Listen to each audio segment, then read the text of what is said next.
Hello students, तो आज हम लोग पढ़ने वाले हैं chapter quadratic equation class 10th। ठीक है ना। तो सबसे पहले हम इसमें माइंड मैप देखेंगे कि इसमें आपको पढ़ना क्या क्या चीज़ है। ठीक है।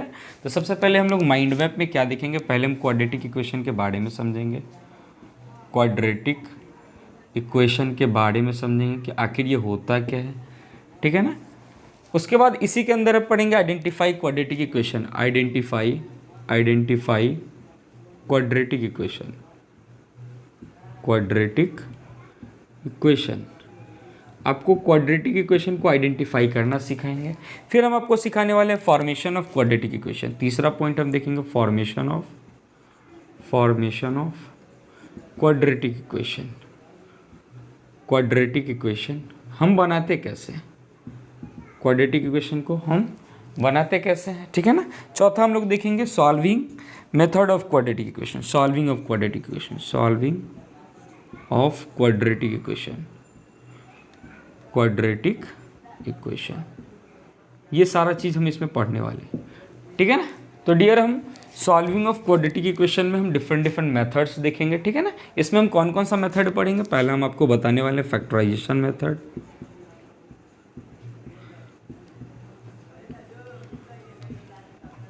जिससे आप क्वाड्रेटिक इक्वेशन को सॉल्व करना सीखोगे। ठीक है ना। दूसरा इसमें हम आपको पढ़ेंगे completing the square method. Completing the square method.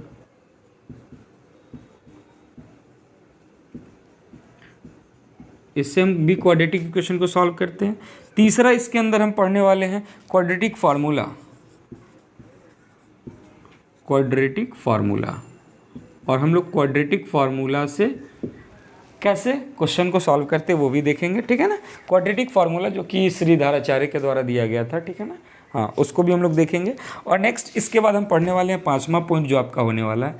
चौथा के बाद पांचवा पॉइंट जो होने वाला है, हम क्वाड्रेटिक इक्वेशन के ग्राफ को पढ़ेंगे। Graph of quadratic equation. Graph of quadratic equation हम इसको पढ़ने वाले हैं। ठीक है। तो वन बाय वन करके ये सब चीज़ को हम पढ़ेंगे। तो डियर, सबसे पहले हम देखेंगे क्वाड्रेटिक इक्वेशन क्या होता है। क्वाड्रेटिक इक्वेशन से पहले आपने क्वाड्रेटिक पॉलिनोमियल पढ़ा होगा। ठीक है ना। तो क्वाड्रेटिक पॉलिनोमियल क्या होता है, पहले हम उसको समझ लेते हैं। ठीक है ना। आपने क्वाड्रेटिक पॉलिनोमियल क्या पढ़ा था, पहले हम क्वाड्रेटिक पॉलिनोमियल आपको थोड़ा सा समझा देते हैं।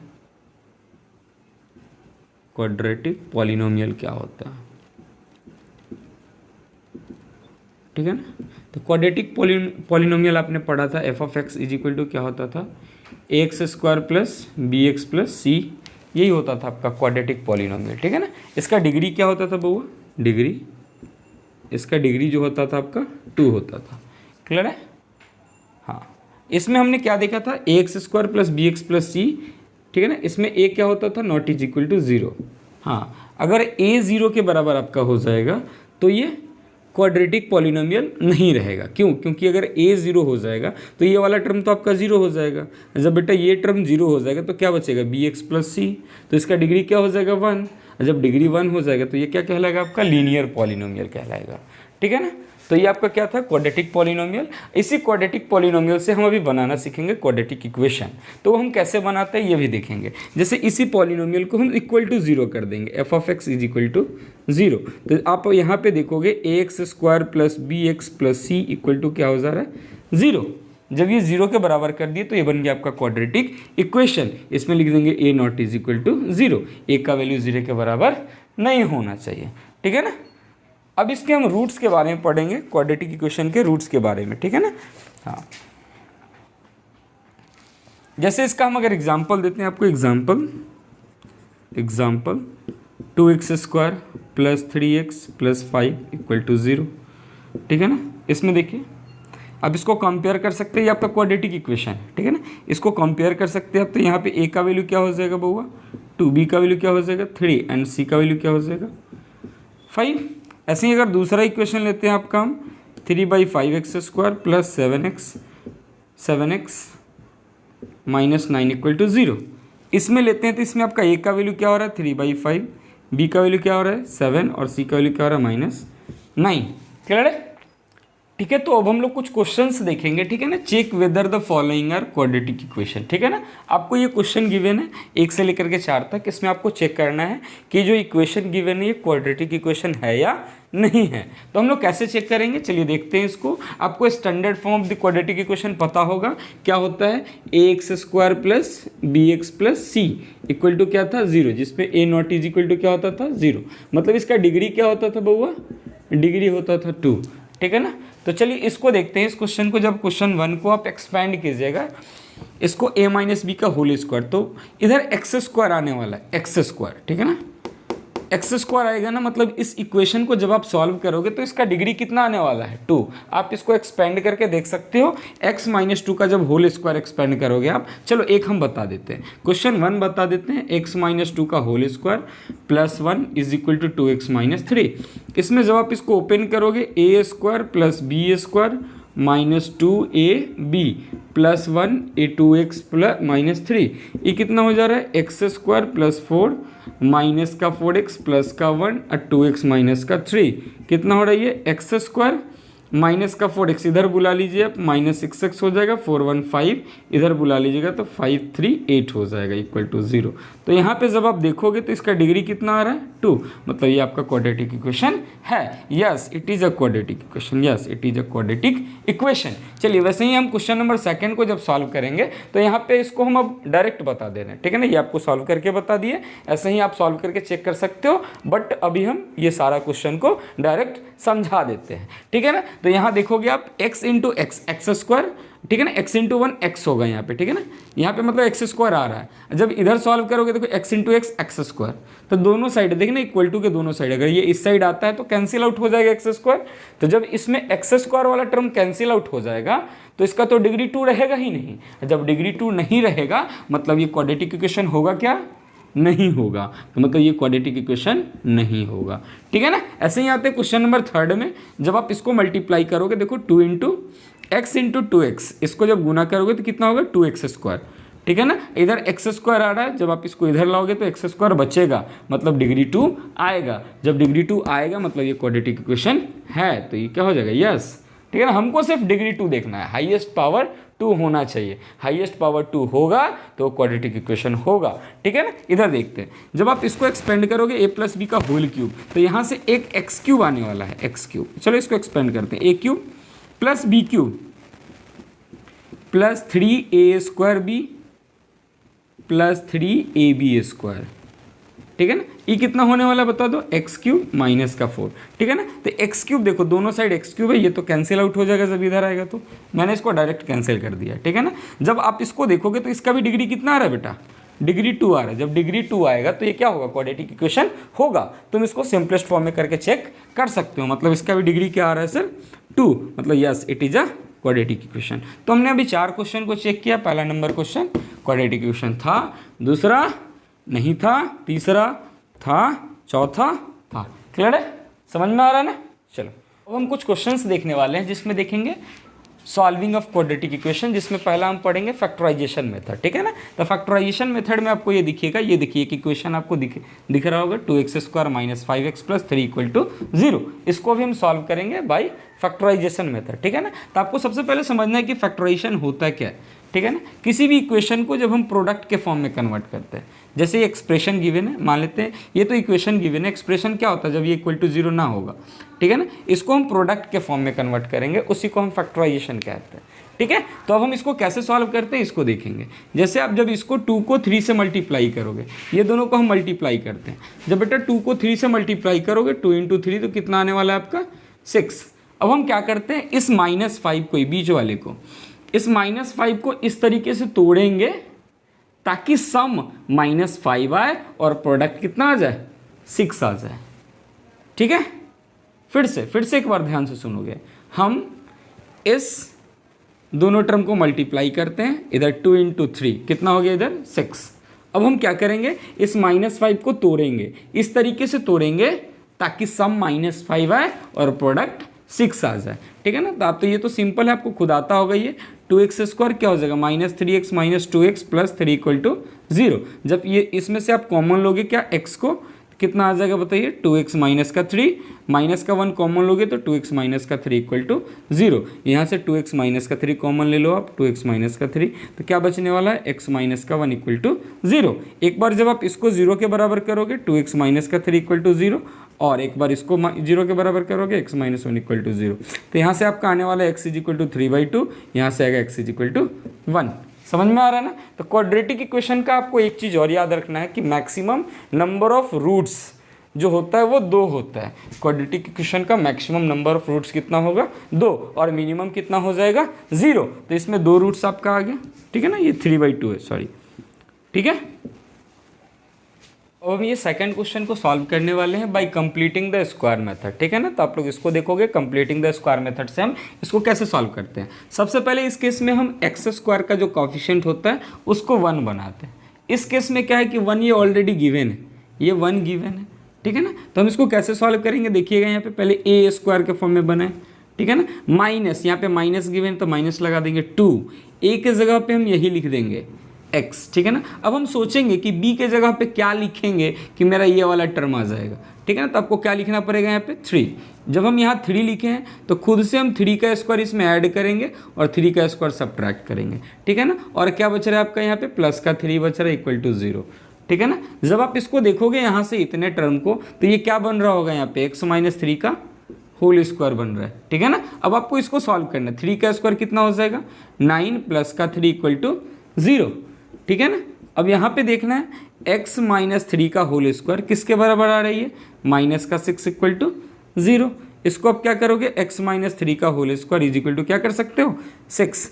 इसको क्या कर सकते हो, देखो x minus 3 is equal to, जब इधर से स्क्वायर रूट में कन्वर्ट होगा तो क्या हो जाएगा प्लस माइनस रूट अंडर 6, ठीक है ना। तो यहाँ से x का वैल्यू क्या आ जाएगा, एक बार आप इसको इधर भेजो, माइनस में इधर जाएगा तो प्लस में हो जाएगा 3 प्लस माइनस रूट अंडर 6। मतलब x का 2 वैल्यू आ रहा है, एक 3 प्लस रूट 6 एंड एक और क्या आ रहा है, x का वैल्यू क्या आ रहा है 3 माइनस रूट 6। क्लियर है। तो हम लोग अब ये क्वाड्रेटिक इक्वेशन का थर्ड क्वेश्चन देखेंगे, ठीक है ना। यहाँ पे देखोगे कंप्लीटिंग द स्क्वायर मेथड से ही इसको सॉल्व करते हैं, ठीक है। तो यहाँ पे देखिएगा एक्स स्क्वायर के कोएफिशिएंट को क्या बनाएंगे, सबसे पहले हम 1 बनाएंगे। इसके लिए क्या करेंगे, ये 3 है, मतलब 3 कॉमन ले ले सभी में से, या 3 से हम डिवाइड भी कर सकते हैं। अगर आप सब में 3 से डिवाइड करते हो तो क्या बच जाएगा बताइए, एक्स स्क्वायर माइनस क्या बचेगा 5/3x, इधर क्या बच रहा है 2/3 इक्वल टू 0/3 करोगे तो क्या आ जाएगा 0। अब इसको हम फार्मूला पे सॉल्व करेंगे, मतलब ये a स्क्वायर माइनस 2, a के जगह पे तो यही लिख देंगे x, b के जगह पे अब क्या लिखेंगे कि ये वाला टर्म आएगा, आपको खुद सोचना है ये वाला टर्म आएगा। तो हमको खुद सोचना है क्या लिख सकते हैं, 5/6 लिख दे क्या, देखो 2 से कट जाएगा 3 टाइम्स में तो 5/3 बच जाएगा। क्लियर है। यहाँ पे 5/6 लिखे हम ना, तो क्या कर देंगे, एक बार 5/6 का स्क्वायर ऐड कर देंगे और माइनस 5/6 का स्क्वायर कर देंगे। क्लियर है। अब प्लस का कितना गिवन है, प्लस का 2/3 गिवन है इक्वल टू 0, ठीक है ना। अब जब आप इसको देखोगे, इसको देखोगे तो ये क्या गिवन है बताओ, x माइनस 5/6 का होल स्क्वायर, ठीक है ना। ये क्या गिवन है, इसको एक्सपेंड करो, माइनस 25/36 अब प्लस का 2/3 इक्वल टू 0। आप इसको इक्वल टू के उस साइड भी भेज सकते हो, ठीक है ना। तो उधर ही भेज करके सॉल्व करते हैं, आपके लिए आसान हो जाएगा। x माइनस 5/6 का होल स्क्वायर उधर भेज दो आप इसको, 25/36 माइनस का 2/3, ठीक है ना। यहाँ देखना है x माइनस 5/6 का होल स्क्वायर, एलसीएम लोगे तो कितना आएगा 36, तो 25 3 से कितना बढ़ाने लगा 12, 12 दूनी 24, ठीक है ना। तो कितना आ रहा है ये आपका क्या आ रहा है, x माइनस 5/6 का होल स्क्वायर क्या आ रहा है बताओ 1/36 ये आ रहा है। तो इसको देखोगे स्क्वायर जब इधर जाएगा तो रूट में आ जाएगा, तो क्या हो जाएगा x minus 5/6 plus minus root under क्या हो जाएगा 1/36, ठीक है। x माइनस 5/6 इसको सॉल्व करोगे तो क्या आ जाएगा प्लस माइनस 1/36 कितना आ जाएगा बताओ 1/6 आ जाएगा ना। इधर x इज इक्वल टू क्या हो जाएगा, इधर माइनस में उधर जाकर प्लस में हो जाएगा, तो 5/6 प्लस माइनस 1/6, एक बार प्लस के साथ ले लोगे और एक बार माइनस के साथ, तो कितना हो जाएगा 5/6 प्लस 1/6, ठीक है ना। और एक बार क्या लोगे जब तुम x का वैल्यू क्या हो जाएगा बताओ 5/6 माइनस 1/6, ठीक है ना। इसको जब सॉल्व करोगे तो कितना आएगा 6/6, डेट इज कितना आ जा रहा है 1। इसको सॉल्व करोगे तो कितना आएगा x का वैल्यू बताओ 4/6, ठीक है ना।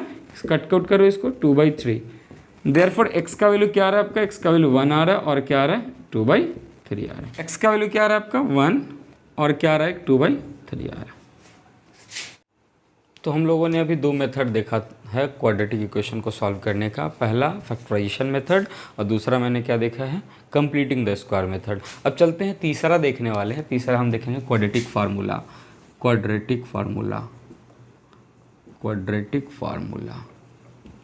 इस क्वाड्रेटिक फार्मूला को श्रीधराचार्य फार्मूला भी बोला जाता है, जो कि श्रीधराचार्य के द्वारा दिया गया था। ठीक है ना। तो सबसे पहले हम एक बार क्वाड्रेटिक इक्वेशन को लिख लेते हैं, ax square plus B x plus C equal to 0, जिसमें क्या होना चाहिए, A not is equal to 0। ठीक है ना। ये क्वाड्रेटिक फार्मूला क्या होता है इसको समझेंगे। x is equal to minus B plus minus root under B square minus 4ac बट्टा 2a, ये आपका क्वाड्रेटिक फार्मूला होता है। ठीक है ना। इस केस में मैक्सिमम क्वाड्रेटिक इक्वेशन का कितना रूट्स होता है, 2। ठीक है ना। और मिनिमम कितना होगा, 0। क्लियर है। तो देखेंगे इसको, इसमें 2 रूट्स आपको मिलेंगे, एक अल्फ़ा जो कि क्या है देख लीजिए, minus B plus root under B square minus 4ac बट्टा 2a, और एक हम मान लेते हैं बीटा, एक प्लस साइन के साथ लिया और एक माइनस के साथ ले लेंगे। ठीक है ना। तो क्या हो जाएगा, minus B minus root under B square minus 4ac बट्टा 2a। क्लियर ना। चलो आप देखोगे इस वाले टर्म को हम डी भी बोलते हैं, डिस्क्रिमिनेंट भी बोलते हैं, डी। ठीक है ना। डेट इज इसको हम क्या बोलते हैं, इस वाले टर्म को क्या बोलते हैं, D is equal to B square minus 4ac। Clear है। इसके बारे में भी हम थोड़ा देर में बताएंगे जब आपको हम नेचर ऑफ रूट्स को समझाएंगे। ठीक है। तो हम लोग नेक्स्ट देखेंगे नेचर ऑफ रूट्स के बारे में। तो नेचर ऑफ रूट्स के बारे में समझेंगे। ठीक है ना। तो नेचर ऑफ रूट्स जो होता है ना, वो टोटली डी पे डिपेंड करता है। डी मतलब डिस्क्रिमिनेंट, हाँ, डिस्क्रिमिनेंट पे डिपेंड करता है डी। ठीक है ना, डिस्क्रिमिनेंट। ठीक है। इसका फार्मूला क्या होता है, B square minus 4ac। Clear है। आप क्वाड्रेटिक इक्वेशन हम एक बार फिर से लिख देते हैं, ax square plus B x plus C equal to 0, जिसमें a क्या होना चाहिए, not is equal to 0। Discriminant कैसे निकालते हैं, B square minus 4ac, totally इस पे डिपेंड करता है। ठीक है ना। तो इसका हम कुछ केस लेके आपको समझा देते हैं 3 पॉइंट में। ठीक है ना। पहला हम लेते हैं, जब d का वैल्यू जब आप निकालोगे तो जब 0 से बड़ा आएगा, ठीक है ना, उस केस में नेचर ऑफ रूट्स क्या होगा, नेचर ऑफ रूट्स जो होगा रियल होगा एंड अनइक्वल होगा, अनइक्वल। ठीक है ना। बुक में रियल एंड डिस्टिंक्ट भी गिवन होता है, तो आपको याद रखना है, रियल होगा और अलग अलग 2 रूट्स होगा। ठीक है ना। नेक्स्ट, जब हम डी का वैल्यू लेते हैं अगर 0 के बराबर होता है तो नेचर ऑफ रूट्स क्या होता है, real and equal. Nature of roots जो होगा रियल एंड इक्वल होगा, बराबर होगा, दोनों रूट्स क्या होता है, बराबर। मतलब इस केस में आपको याद रखना है, alpha is equal to beta minus B by 2a के बराबर होता है। आप डायरेक्ट भी निकाल सकते हो। क्लियर है। नेक्स्ट देखते हैं, इसमें थर्ड केस हम लेते हैं, जब डी का वैल्यू क्या आएगा आपका, लेस देन 0। जब डी का वैल्यू 0 से कम आएगा, जब 0 से कम आएगा, इस केस में नेचर ऑफ रूट्स क्या होता है, नेचर ऑफ रूट्स जो होता है इस केस में इमेजिनरी होता है, इमेजिनरी। ठीक है ना। इमेजिनरी रूट्स होता है, मतलब हम ये भी लिख सकते हैं कि real root does not exist, real roots does not exist, real root exist नहीं करता इस केस में। क्लियर है। तो हम लोग कुछ पॉइंट्स देखेंगे जो कि नोट के रूप में है, देखिएगा यहाँ पे। तो हम लोग देखेंगे इसमें कुछ पॉइंट्स है, ठीक है ना, जो कि आपको क्वेश्चन सॉल्व करने में मदद करेगा। रूट्स के बारे में गिवन है, ठीक है ना। जैसे यहाँ पे देखिए आपका इक्वेशन गिवन है, ax square plus B x plus C equal to 0, जिसमें a not is equal to 0 होगा। ठीक है ना। सबसे पहला नोट में क्या पॉइंट बोला जा रहा है, अगर c का वैल्यू 0 हो जाए, अगर c का वैल्यू 0 हो जाएगा, ठीक है ना, तो आपको एक रूट जो होगा, 1 रूट जो होगा क्या हो जाएगा, 0 हो जाएगा। जैसे हम मान लेते हैं यहाँ पे अल्फा क्या हो जाएगा, 0, तो बीटा निकालने का आप डायरेक्ट फार्मूला भी यूज कर सकते हैं, minus B by A. Clear है। नेक्स्ट सेकंड पॉइंट देखते हैं, अगर b और c दोनों 0 हो जाए, इस केस में b भी 0 हो जाए और c भी 0 हो जाए, इस केस में आपका दोनों रूट जो होगा अल्फा और बीटा दोनों किसके बराबर आएगा, 0 के बराबर आएगा। ठीक है ना। नेक्स्ट तीसरा पॉइंट देखेंगे, इसमें अगर a c के बराबर आ जाए, मतलब ये a coefficient of x square और कांस्टेंट टर्म दोनों अगर बराबर हो जाएगा, उस केस में रूट्स जो होता है वो रेसिप्रोकल होता है, alpha is equal to 1 by beta लिखा गया यहाँ पे। ठीक है ना। चौथा पॉइंट हम देखेंगे, ठीक है ना, रूट्स कब अपोजिट साइन में होता है, मतलब एक अगर +2 है तो दूसरा -2, दूसरा निगेटिव में होगा, क्लियर है, अपोजिट साइन में होगा, ये देखना है, क्लियर है। जैसे यहाँ पे कब होगा, जब ए का वैल्यू 0 से बड़ा होगा और सी का वैल्यू 0 से छोटा होगा। देखिए यहाँ पे ए अगर पॉजिटिव होगा तो सी क्या होगा, निगेटिव, ठीक है ना। अगर ए निगेटिव होता है तो सी क्या होगा, पॉजिटिव। इस केस में अगर आएगा तो रूट्स क्या होगा, अपोजिट साइन का होगा, ठीक है ना। नेक्स्ट 5वां पॉइंट हम देखेंगे, रूट्स निगेटिव कब होंगे और रूट्स पॉजिटिव कब होंगे, दोनों रूट्स, ठीक है ना। तो देखिएगा यहाँ पे जब ए बी और सी, ए बी सी तीनों क्या हो, 0 से बड़ा हो, तीनों पॉजिटिव हो, या तीनों क्या हो, तीनों निगेटिव हो, इस केस में क्या होगा, बोथ रूट्स क्या होगा, both roots are negative, clear है ना। इसमें कंडीशन आपको याद रखना है, डी का वैल्यू क्या हो जाना चाहिए, always greater than equal to 0। Next देखिएगा 6ठा पॉइंट हम देखेंगे, जब इसमें ए का वैल्यू देखिए 0 से बड़ा, बी 0 से छोटा और सी 0 से बड़ा, मतलब सर याद रखना है प्लस माइनस प्लस, ठीक है ना। हाँ, या क्या हो सकता है सर, माइनस प्लस माइनस, ठीक है ना। ऐसे आता है ए बी सी का वैल्यू, तो इस केस में क्या होगा सर, बोथ रूट्स क्या होता है, पॉजिटिव होता है, ठीक है ना। तो ये नोट्स में कुछ पॉइंट्स था जो कि आपको समझ लेना है।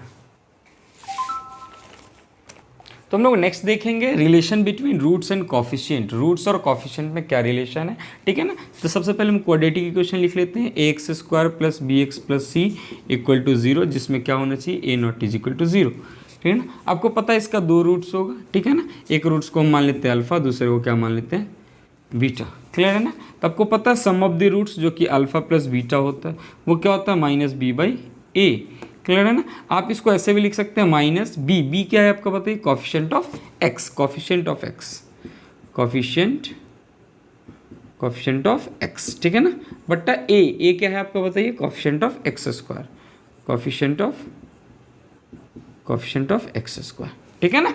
ऐसे ही अगर हम प्रोडक्ट ऑफ रूट्स बताएं अल्फा इंटू बीटा, जो कि होता है c/a, ठीक है ना। आपको बताना क्या, देखिए c क्या है बताइए, c है आपका कांस्टेंट टर्म, ठीक है ना। और a क्या है, a है कोफिशिएंट ऑफ x², कोफिशिएंट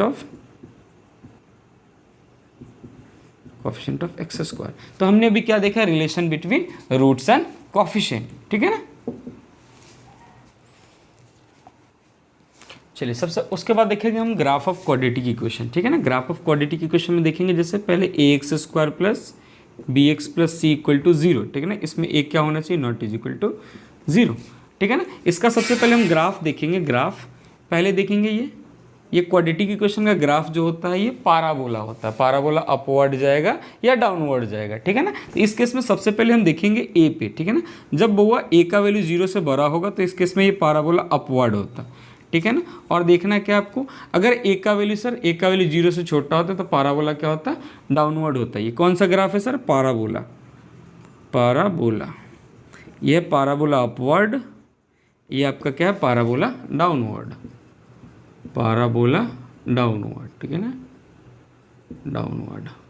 मतलब सर हम x² के कोफिशिएंट को देख करके बता देंगे कि पाराबोला अपवर्ड कब होगा और पाराबोला डाउनवर्ड कब होगा, ठीक है ना। इसी में हम दूसरा पॉइंट देखते हैं, अब हम डिस्क्रिमिनेंट से थोड़ा इसको रिलेट करते हैं, ठीक है ना। जब हम a का वैल्यू देखते हैं, a का वैल्यू अगर 0 से बड़ा होगा और d का वैल्यू 0 से बड़ा होगा, तो हमने अभी आपको तुरंत बताया जब d का वैल्यू 0 से बड़ा होता है तो उस केस में नेचर ऑफ रूट्स क्या होता था, रियल एंड अनइक्वल, मतलब 2 रूट्स होते थे, ठीक है ना। तो उस केस में ग्राफ जो होगा वो क्या होगा, यहाँ ध्यान से देखना, ये आपका x एक्सिस है, ठीक है ना। तो ग्राफ क्या करता है उस केस में, x एक्सिस को कितने पॉइंट पे कट करेगा, 2 पॉइंट पे कट करेगा। क्यों करेगा, क्योंकि उस केस में रूट्स जो होता था, नेचर ऑफ रूट्स क्या होता था, रियल एंड अनइक्वल होता था, ठीक है ना। a 0 से बड़ा है इसलिए ग्राफ अपवर्ड है, d 0 से बड़ा है इसलिए ग्राफ x एक्सिस को कितने जगह कट कर रहा है, 2 जगह कट कर रहा है, ठीक है ना। इसी में दूसरा पॉइंट भी देख लेते हैं, अगर हम a का वैल्यू लिख लेते हैं, a का वैल्यू 0 से छोटा ले लेते हैं और d का वैल्यू 0 से बड़ा ले लेते हैं। इस केस में क्या होगा, इस केस में बताइए a का वैल्यू 0 से छोटा है, a का वैल्यू जब 0 से छोटा है तो ग्राफ तो डाउनवर्ड होगा सर, और d का वैल्यू 0 से बड़ा मतलब ग्राफ x एक्सिस को कितना जगह पे कट करेगा, 2 जगह पे कट करेगा, ठीक है ना। तो ये आपका दूसरा केस था। तीसरा भी हम लेकर के आपको बताते हैं, इधर ध्यान से देखिएगा। 3rd नंबर पॉइंट लेते हैं, अब हम लेते हैं a का वैल्यू ठीक है 0 से बड़ा ले लेते हैं और d का वैल्यू लेते हैं 0 से छोटा, ठीक है। हाँ 0 से छोटा, सर a का वैल्यू 0 से बड़ा है मतलब सर ग्राफ अपवर्ड जाएगा, और d का वैल्यू सर 0 से छोटा है मतलब ग्राफ x एक्सिस को कट नहीं करेगा। नहीं करेगा मतलब इसका रियल रूट एग्जिस्ट नहीं करता है। तो इस केस में आपका ग्राफ कैसा होता है, देखिए आपका एक्स एक्सिस था, ग्राफ कैसा होगा सर, ग्राफ ऐसा बनेगा कुछ, ठीक है ना।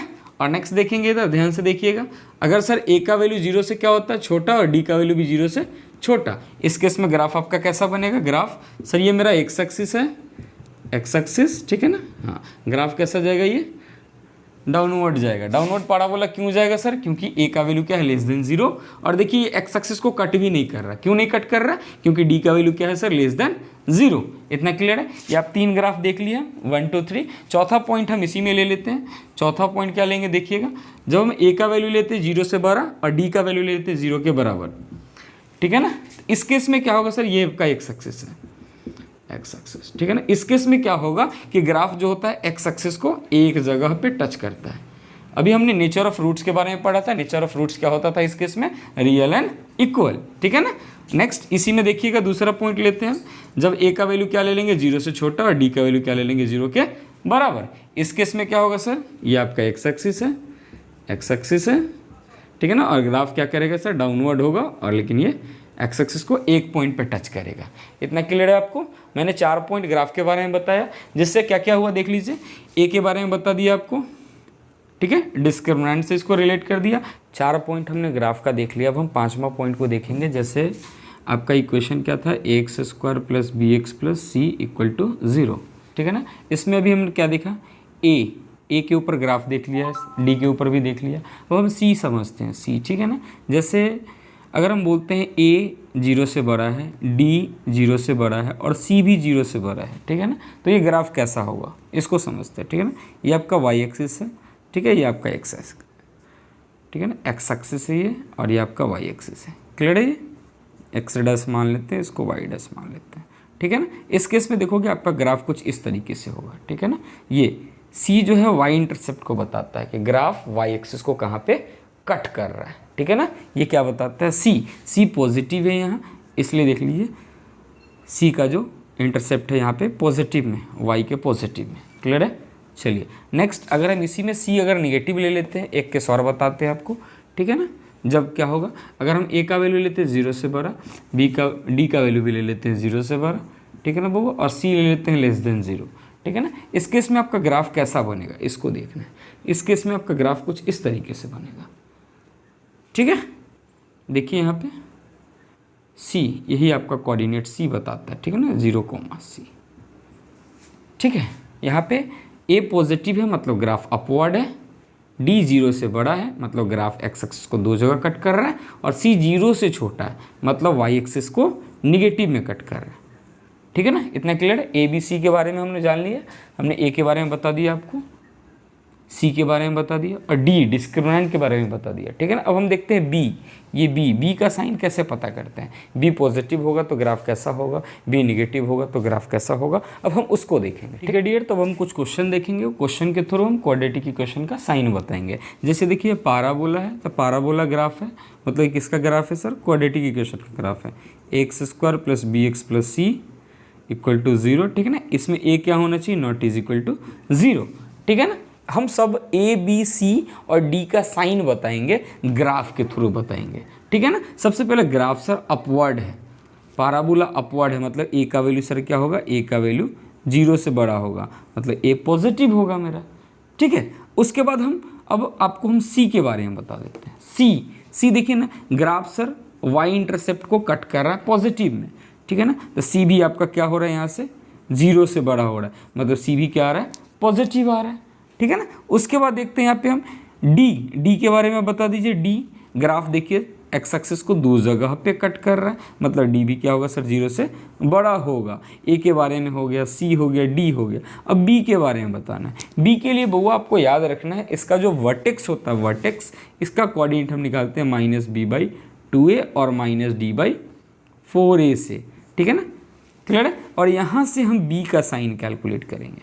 क्लियर है। सबसे पहले देखेंगे, ये देखिए एक्स एक्सिस है, इधर देखिएगा ये जो है आपका ये पॉजिटिव होना चाहिए, क्योंकि इधर एक्स एक्सिस पॉजिटिव है, ठीक है ना। तो इसका वैल्यू पॉजिटिव होना चाहिए, तो -b/2a क्या होगा, पॉजिटिव।